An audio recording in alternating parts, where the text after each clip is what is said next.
You ask Tiger to solve. This deals with linear equations with one unknown.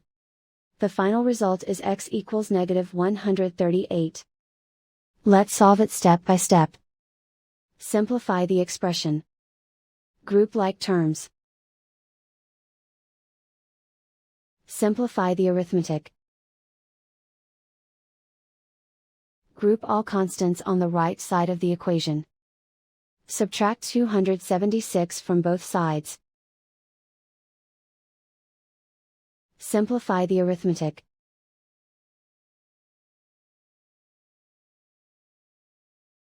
Isolate the x. Divide both sides by 2. Simplify the fraction.